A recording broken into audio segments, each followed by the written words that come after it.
खाना था तो पहले निकाल देता, जूठा ही क्यों किया उसको, पहले निकाल देता। लेकिन नहीं, फैशन के चक्कर में सजनों ये व्यसन हमारे अंदर आ गया है कि हम अनाज की बर्बादी करते हैं। किसी भूखे को नहीं खिला सकते, किसी मजबूर को, असहाय को नहीं दे सकते, लेकिन महाराज फैशन के चक्कर में जूठा छोड़ करके फेंक सकते हैं। सोनकादि महात्मा हमें शिक्षा देते हैं कि भैया समय का क्षण, अनाज का कण, पानी की बूंद बर्बाद नहीं होनी चाहिए। अपने लोगों के पास तो समय ही नहीं है। जिंदगी जब तक रहेगी फुर्सत न होगी काम से। पहली बात तो समय ही नहीं मिलता, और किसी को मिल जाए तो वो गपशप में पास कर लेते। सजनों, सोनकादि महात्माओं से शिक्षा लो। सोनकादि महात्मा और सूत जी महाराज के चरणों में बैठ के प्रार्थना करते हैं, भगवान ये सुबह शाम तो यज्ञ चलता है, लेकिन जो दोपहर का समय है इसका सदुपयोग कैसे हो। भगवान कोई ऐसी कथा सुनाओ। भक्ति ज्ञान विरागाप्तो विवेको वर्धते महान, माया मोह निरासश्च वैष्णवे क्रियते कथम। ऐसी कथा जो माया मोह से पार ले जाने वाली हो, विवेक को प्रदान करने वाली हो। विवेक, विवेको वर्धते महान। सजनों, ये विवेक क्या है? विवेक देखो, गाड़ी बड़ी सुंदर है, महंगी है, बाहर की है, करोड़ों में कीमत है। बोले एक कमी है इस गाड़ी में, क्या? बोले ब्रेक नहीं है बस, बाकी गाड़ी बहुत अच्छी है। कोई महाराज एक नट पुर्जे की भी कमी नहीं है गाड़ी में, सब एकदम अप टू डेट। एक कमी है कि ब्रेक नहीं है। क्या होगा? खुद तो टूटेगी टूटेगी, हमें और तोड़ देगी। समझे? यानी जिंदगी में सब कुछ है हमारे पास, पर विवेक नहीं है तो महाराज खुद तो मरेंगे ही मरेंगे, दूसरे को और मारेंगे साथ में, खुद तो मरेंगे।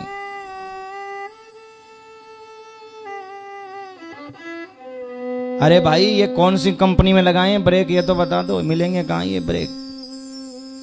गोस्वामी जी महाराज कहते हैं कि बिनु सत्संग विवेक न होई, बिनु सत्संग विवेक न होई, बिनु सत्संग विवेक न होई, बिनु सत्संग विवेक न होई।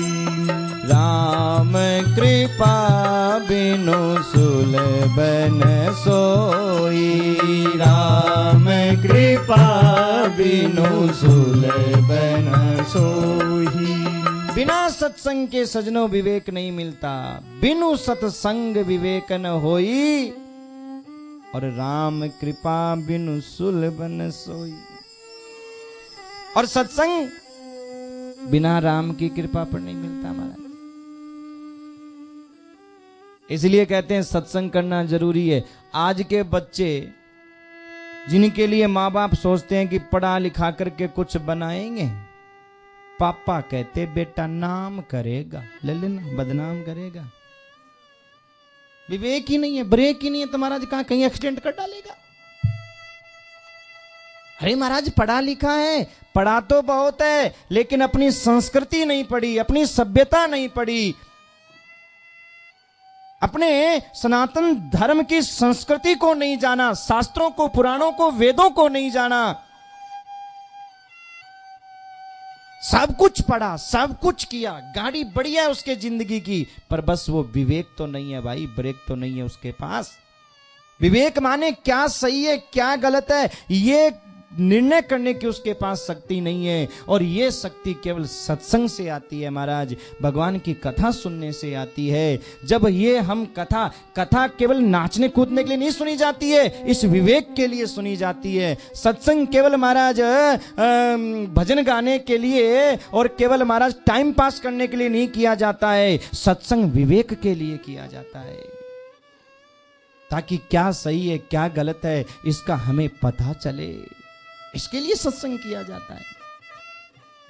विवेको वर्धते मान, भगवान ऐसी कथा सुनाइए जिससे विवेक की वृद्धि हो। विवेक, ऐसी कथा। क्यों? बोले कलयुग के जीव के पास में विवेक नहीं है महाराज। ये घोरे कलो प्रायो जीवश्चाम सुरताम गता, ये घोरे कलो प्रायो जीवश्चाम सुरताम गतः, कलेसे क्रांतस्य तस्यैव शोधने किं परायणम। हर आदमी कलेश से ग्रसित है महाराज, हर आदमी, विवेक न होने के कारण। हाँ सज्जनों, विवेक होता है तो व्यक्ति के अंदर अपने कर्तव्य पालन की शिक्षा मिलती है, दिशा मिलती है कर्तव्य पालन की। कर्तव्य पालन का मतलब जो माँ बाप के प्रति कर्तव्य है, जो भाई बंधुओं के प्रति कर्तव्य है, आज हमारे पास में वो कर्तव्य नहीं है। ममता जरूर है, हम अपने बेटे को 10,000 का खिलौना ला देंगे, लेकिन अपने माँ बाप के लिए 10 रुपए की दवाई भी लाने के लिए सोचेंगे। माँ बाप के लिए क्यों? बेटे में ममता है। बाजार गए, मिठाई की दुकान देखी, अरे भाई बड़ी खुशबू आ रही है, चलो घरवाली के लिए लेके चलते हैं, खुश हो जाएगी। कभी माँ के लिए लायो कभी अपनी माँ के लिए? कभी सोचा है जिसने जन्म दिया है, अरे जिसने हमको जन्म देने के लिए अपनी सुंदरता को खो दिया, और हमने अपनी सुंदरी के चक्कर में सुंदरता खोने वाली को खो दिया, भूल गए महाराज। औरत को अपनी सुंदरता बहुत प्रिय होती है, लेकिन माँ एक औलाद को पैदा करने के लिए अपनी सुंदरता की कुर्बानी दे देती है, केवल औलाद का मुंह देखने के लिए। और औलाद एक सुंदरी के लिए और माँ बाप की कुर्बानी दे देता है महाराज। बाजार जाता है, बच्चों के लिए लाएगा, ये ले चलूं, ये कपड़े ले चलूं, ये मिठाई ले चलूं, पत्नी के लिए लाएगा। ये ममता है तुम्हारी, स्वार्थ है तुम्हारा, मोह है तुम्हारा। और मां के लिए क्यों? क्योंकि विवेक नहीं है, क्या सही है क्या गलत है, और बिना सत्संग के महाराज विवेक नहीं मिलता। इसलिए ये जीव क्लेश से ग्रसित है। क्लेशे क्रांतस्य तस्यैव, ये जीव क्लेश से ग्रसित हो रहा है महाराज। ऐसे क्लेश से ग्रसित जीव के लिए कोई उपाय बताइए, क्योंकि आप जैसे सदगुरु की प्राप्ति होने के बाद में अगर उपाय नहीं मिले तो फिर तो जीवन को धिक्कार है महाराज। सदगुरु का मिलना। चिंता मणिर्लोक सुखम सुरुद्रो स्वर्ग संपदाम प्रियच्छति गुरु प्रीतो वैकुंठम योगी दुर्लभाम। चिंतामणि, अगर किसी को चिंतामणि मिल जाए तो बड़ी बात नहीं है। चिंतामणि के आगे कुछ मांगोगे तो धरती के ऊपर जो संपत्ति है चिंतामणि आपको दे देगी। सुरुद्रु स्वर्ग संपदाम, किसी को कल्पवृक्ष मिल जाए तो कल्पवृक्ष केवल स्वर्ग की संपदा दे सकता है, लेकिन किसी को सच्चा सदगुरु मिल जाए तो महाराज जो वैकुंठ योगियों को दुर्लभ है, जन्म जन्म मुनि जतन कराई अंत राम कहीं आवत नाई, वो वैकुंठ और वो वैकुंठ नाथ परमात्मा उस सच्चे सदगुरु को मिल। देखो गुरु वो नहीं है जो केवल अपने आश्रम का रास्ता बताए कि आश्रम में सेवा करो कल्याण हो जाएगा, कृपा यहीं अटकी हुई है, वो नहीं है। गुरु वो है जो स्वार्थ को छोड़ करके परमात्मा की भक्ति की ओर जीव को ले जाए। अरे जीव, तेरे जीवन का लक्ष्य है कि परमात्मा का भजन कर। हर जीव का लक्ष्य है महाराज, परमात्मा का भजन। ये जीव के जीवन का लक्ष्य है और ये गुरु बताता है, उसे हम सदगुरु कहते हैं, जो भगवान से मिलाने वाला है, अपने आप से नहीं, भगवान से मिलाने वाला है। सूत जी महाराज बोले, सोनकादि महात्माओं, तुमने प्रश्न तो बहुत सुंदर किए हैं कलिकाल के जीवों के लिए। अगले श्लोक में कलिकाल के जीवों की दशा बताइए। महात्म्य के प्रथम अध्याय का 11वां श्लोक। जीव की दशा क्या है? काल व्याल मुखग्रास त्रास निर्नाश हेतवे श्रीमद् भागवतम शास्त्रम कलोकीरेन भासितम। आपकी और हमारे जीवन की दशा कैसी है? काल व्याल मुखग्रास है। उदाहरण से समझो, एक सांप रास्ते से जा रहा था, चलते चलते चलते चलते एक मेंढक आ गया। सांप ने उस मेंढक को अपने मुंह में, अभी पूरा मुंह बंद नहीं करा, और पूरा मुंह बंद नहीं किया तो मेंढक की श्वास चल रही है, लेकिन कोई पता नहीं कि वो मेंढक, वो सांप कब मुंह बंद कर ले और कब उस मेंढक का राम नाम सत्य हो जाए, कोई पता नहीं है। यही आपकी और हमारी दशा है भाई, यही हर इंसान की दशा है। सांप क्या है? काल। मेंढक क्या है? हम और आप जीव। हम और आप सब जीव उस काल रूपी सांप के मुंह में पड़े हुए हैं। जैसे वो सांप मुंह बंद कर ले, मेंढक का पता नहीं, ऐसे ही वो काल मुंह बंद कर ले तो हमारा भी कोई पता। लेकिन एक आश्चर्य ये हुआ, क्या? जो वो मेंढक सांप के मुंह में पड़ा था, थोड़ा सा मुंह बाहर था ना, श्वास चल रही थी, तो उस मेंढक के सामने से एक पतिंगा निकला, पतिंगा, कीड़ा। और जैसे ही पतिंगा निकला तो महाराज मेंढक ने फुर्ती से उसको अपने मुंह में, वाह रे भाई वाह, खुद का पता नहीं है लेकिन उसको तो यही दशा है। हम काल के मुंह में पड़े लेकिन हम सामने वाले की टांग खींचे बिना नहीं रहते महाराज। हमारी जिंदगी का कोई भरोसा नहीं है। मैं तो कभी कभी सोचता हूं कि भगवान ने अच्छा किया गारंटी या वारंटी कार्ड बना के नहीं दिया इंसान को। अगर हमें भगवान ने गारंटी कार्ड बना दिया होता तो भगवान को भी सोचना पड़ा होता कि मैं भगवान हूं या क्या हूं। अच्छा हुआ। यानी जीव के जीवन का कोई भरोसा नहीं है, फिर भी महाराज एक दूसरे की टांग खींचे बिना ये जीव रहता नहीं है। जैसे वो मेंढक सामने वाले पतिंगे को नहीं छोड़ता, ऐसे महाराज हम भी सामने वाले की टांग खींचे बिना, मैं सुबह उठते ही देख लूंगा, दिल्ली को दहला दूंगा, बंबई में बम चला दूंगा, आगरा में आग लगा दूंगा, मेरे को जानता नहीं है। उसे ये पता ही नहीं कि सुबह तू उठेगा कि लोग तुझे उठाएंगे, खुद का पता ही नहीं है। रात को बड़ी लंबी लंबी फेंक रहा था, सुबह पड़ेगा काल हथौड़ा।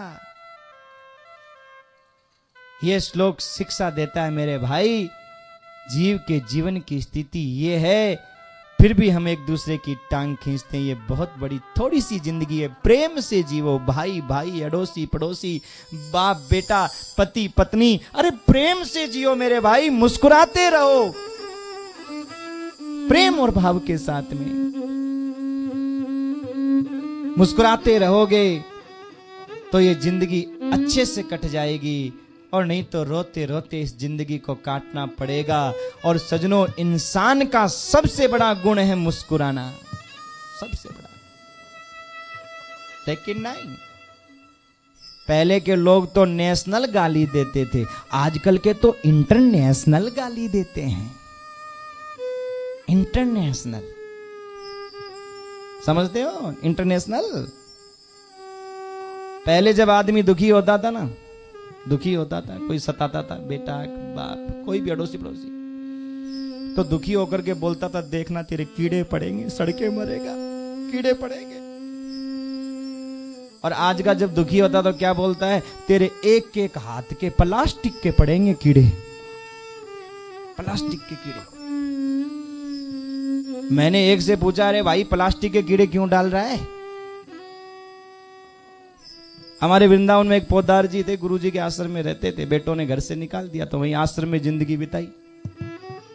तो वो हमेशा यही बात कहते थे, देखना महाराज मेरे बेटों के एक एक हाथ के प्लास्टिक के कीड़े पड़ेंगे, एक एक हाथ के, वो भी लंबाई भी पूरी एकदम एक एक। मैं कहता भाई पोदार जी ये प्लास्टिक के क्यों? बोले महाराज ये कीड़े तो दवाई से मर जाएंगे, लेकिन प्लास्टिक दवाई से भी नहीं गलती। गाय प्लास्टिक खाती है तो मर ही सरती है, तो जब प्लास्टिक के कीड़े पड़ेंगे तो ससुरे मरेंगे ही। अब खुद की जिंदगी का भरोसा नहीं है, खुद की जिंदगी का भरोसा नहीं है और दूसरे के प्लास्टिक के कीड़े डाल रहे हैं। सुबह क्या होगा कोई पता नहीं है। हाँ, हे सोनकादी महात्माओं, जीव की ये दशा है, लेकिन जीव अगर सच्चे श्रद्धा भक्ति और भाव से भागवत के सार को समझे, सत्संग को समझे, तो जीव को विवेक मिल जाता है और जीव का कल्याण हो जाता है। श्रीमद् भागवतम शास्त्रम कलोकीरेण भासितम। ये भागवत रूपी शास्त्र कलयुग में महाराज ज्ञान की वो किरण है, वो प्रकाश है कि अंधकार में पड़े हुए जीव को प्रकाश में ला करके खड़ा कर देता है। लेकिन सज्जनों दुर्भाग्य है हमारा कि हम टीवी 10 घंटा देख लेंगे, लेकिन महाराज कथा 10 मिनट भी सुनने को आए तो महाराज मन नहीं लगता। यही तो दुर्भाग्य है हमारा। अगर कथा में महाराज भजन न गाया जाए तो महाराज थोड़ा गा दो, क्यों? मजा नहीं आता बिना उसके, जब तक थोड़ा सा झूमे नहीं, नाचे नहीं। मेरे भाई कथा का सार झूमना नाचना नहीं है, कथा का सार है कि वो श्लोक जो तुम्हें जिस दिशा की ओर ले जाना चाहता है, कहना चाहता है, उसको समझो। ये कथा का सार है। ये भागवत वो अनमोल रतन है। आज हम इसका महत्व नहीं समझते ना, हम तो सोचते बस ठीक है ऐसे ही, लेकिन भागवत वो अनमोल रतन है। सूत जी महाराज कहते हैं, हे सोनकादी महात्माओं, ये भागवत की कथा देवताओं को भी दुर्लभ है, देवताओं को भी देव दुर्लभ। आप कहोगे फिर महत्व क्यों नहीं समझते? जो सब्जी बाजार में ज्यादा आने लग जाए ना, आपके खेतों में वो जब वो लगती है ना, वो कचरिया मचरिया वो लगने लग जाए ना, बाजार से खरीद के लाओगे तो थोड़ी सी दागी होगी तो उसको काट के निकाल दोगे और बाकी सब्जी में डाल लोगे। लेकिन जब खुद के खेत में लगने लग जाए ना, दागी हल्की से बेक हटाओ फेंको, ज्यादा महत्व ही नहीं है। जिनके माँ बाप नहीं होते ना, उनको तो माँ बाप की फिर भी कीमत मालूम होती है, लेकिन जिनके माँ बाप होते हैं ना, वो कभी माँ बाप की कीमत नहीं समझते। लेकिन जब माँ बाप चले जाते हैं ना, तब सोचते हैं अरे बुढ़िया बैठी थी तो बच्चों की रखवाली थी, घर छोड़ के कहीं भी चले जाते थे। अब माँ तो चली गई, सासू तो है नहीं महाराज, कथा में तो क्या है, घर से बाहर भी नहीं जा सकते। देखा, जब बूढ़े बाबा बैठे थे ना, तो दुकान आराम से बूढ़े बाबा के भरोसे छोड़ देते थे, गद्दी बाबा को संभलाई अपने। लेकिन अब जाने के बाद में क्या है? ऐसे ही सज्जनों, ये भागवत जीव को सुलभ हो गई ना, इसलिए भागवत का महत्व तो नहीं समझते। हमने भागवत को खेल बना लिया है, एक मनोरंजन का साधन। भागवत क्या है आज के समय में? मनोरंजन का साधन बन गया है। भागवत मनोरंजन का साधन नहीं है महाराज। भागवत तो मन को पवित्र करने का साधन है, मन को समझाने का साधन है, मन को परमात्मा में लगाने का साधन है। भागवत मनोरंजन का साधन नहीं है। भागवत को मनोरंजन का साधन समझोगे तो जीवन बर्बाद हो जाएगा। और भागवत को महाराज मन स्थिति को सुधारने का साधन समझोगे तो जीवन आबाद हो जाएगा। सूत जी महाराज कहते हैं सोनकादि महात्माओं, परीक्षिते कथाम वक्तुम सभायाम संस्थिते सुके। जिस समय सुखदेव जी महाराज परीक्षित को कथा सुना रहे थे तो सुधा कुंभम गृहीत्वैव देवास्तत्र समागमन, उस समय देवता हाथ में अमृत का कलश लेकर के आए और देखो सुखदेव जी महाराज से कहते हैं देवता कि भगवान ये अमृत का कलश आप ले लो और ये भागवत रूपी अमृत हमें दे दो। कितनी दुर्लभ है जरा सुनना। सुखदेव जी ने कहा इस अमृत से क्या होगा?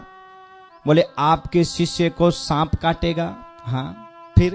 बोले सांप के काटने से उसकी मृत्यु होगी। हाँ फिर? लेकिन ये अमृत पी लेंगे तो फिर मृत्यु नहीं होगी। मरेगा नहीं। कब तक नहीं मरेगा?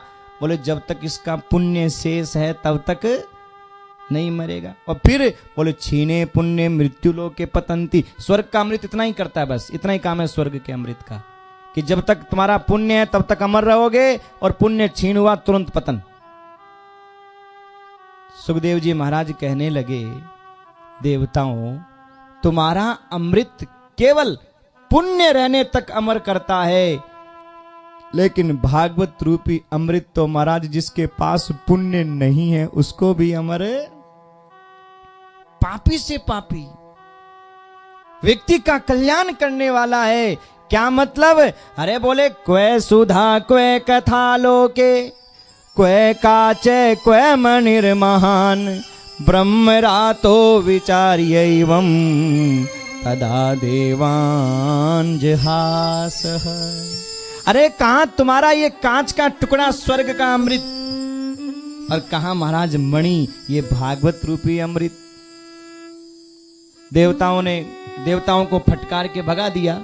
देवताओं ने ब्रह्मा जी से जाके कहा हे ब्रह्मा जी एक बात बताओ। क्या? बोले जिसको सांप खाए उसका क्या होना चाहिए? बोले अकाल मृत्यु, भटकना चाहिए। बोले अभी देखना क्या होता है। परीक्षित जी ने तो कथा सुनी, सांप ने काटा, शरीर तो भस्म हुआ, लेकिन परीक्षित जी की जो आत्मा थी वो दिव्य रूप धारण करके और विमान में बैठ करके चली। बैठ विमान वैकुंठ सिधारी, बैठ के चले। जब विमान में बैठ करके चले देवताओं को देखो देखो देखो आपका नियम देखो महाराज। ब्रह्मा जी ने सोचा जाके परीक्षा लूं। ना ना ना ना परीक्षा तो नहीं। क्यों? बोले मैंने कृष्णावतार में भगवान की परीक्षा ली, गोप ग्वाल चुराए, बछड़े चुराए। आगे 10वें स्कंद में आएगी ये कथा। 40 श्लोकों में स्तुति की, लेकिन भगवान 4 शब्द नहीं बोले। भैया पहले तोल करके देख लूं। यानी ये कथा शिक्षा देती है पहले किसी काम को करने से पहले तोलो, फिर अपने मुंह को खोलो और कुछ बोलो। पहले तोलो।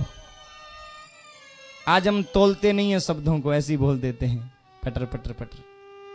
और ध्यान रखना जब तक बात हमारे मुंह से निकले नहीं तब तक तो वो बात हमारे बस में, और बात निकलने के बाद हम बात के बस में।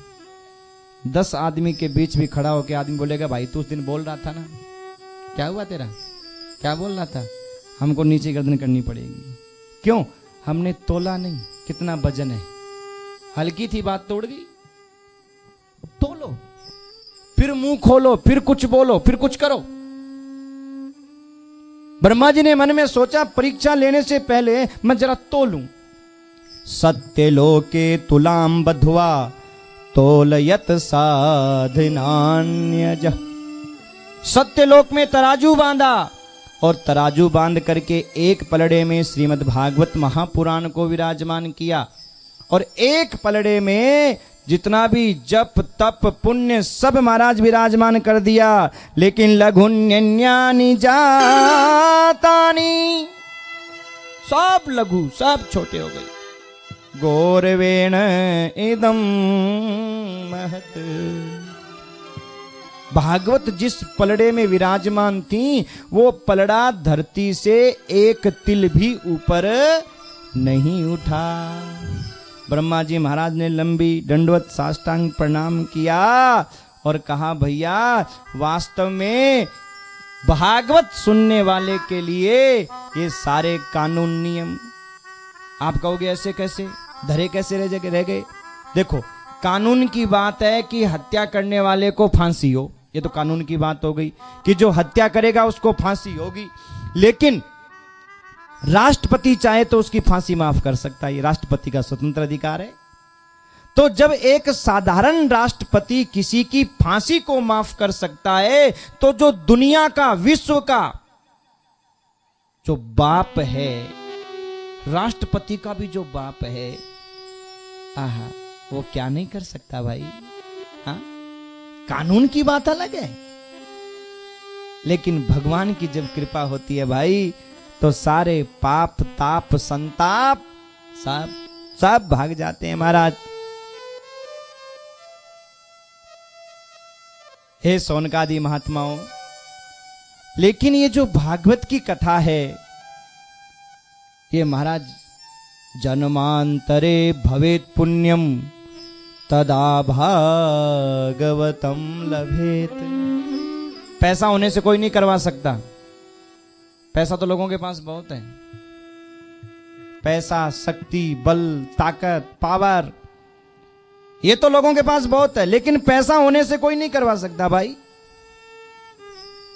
एतस्माद् परम किंचिन मने शुद्धेन विद्यते और जन्मांतरे भवेत् पुण्यम तदा भागवतम लभेत्।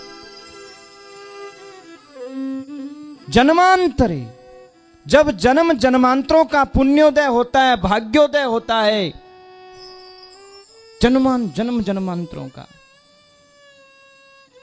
और ध्यान रखना, जिसकी संतान इस भागवत की कथा का आयोजन करवाता है या शुभ काम करता है या सत्संग का काम करता है, तो पितर नृत्यति यत्र च, पितरलोक में पितर नाचते हैं उसके पूर्वज। वाह, कैसी संतान पैदा की, कितना बढ़िया काम कर रहा है, कितना परोपकार कर रहा है, गरीब की सहायता कर रहा है, सत्संग कर रहा है। और जब किसी का बेटा अपने धन से शराब पीता है, जुआ खेलता है, महाराज उल्टा सीधा नशा पता करता है, तो पूर्वज माथा पकड़ लेते हैं, अरे इसको पैदा ही क्यों किया, इससे अच्छा तो पैदा ही नहीं करते, बांझ रह जाती। सच बात है, मजाक मत समझना इस बात को। पितर नृत्यति यत्र च, महाराज पितर नृत्य करते हैं। जिसकी संतान परमात्मा के इस दिव्य सत्संग का रसपान करती है, लेकिन भाई किस्मत वाला ही होता है वो। ये भगवत रस का प्याला कोई पीवेगा किस्मत वाला, ये भगवत रस का प्याला कोई पीवेगा किस्मत वाला, कोई पीवेगा किस्मत वाला, कोई पीवेगा किस्मत वाला, कोई पीवेगा किस्मत वाला, कोई पीवेगा किस्मत वाला। ये राम नाम का प्याला कोई पीवेगा किस्मत वाला, ये राम नाम का प्याला कोई पिएगा किस्मत वाला। हरि ओम हरि ओम हरि ओम हरि ओम हरि ओम हरि ओम हरि ओम हरि हरि ओम ओम हरि ओम हरि ओम हरि ओम हरि ओम हरि ओम हरि ओम। ये राम नाम का प्याला कोई पीवेगा किस्मत वाला, ये राम नाम का प्याला कोई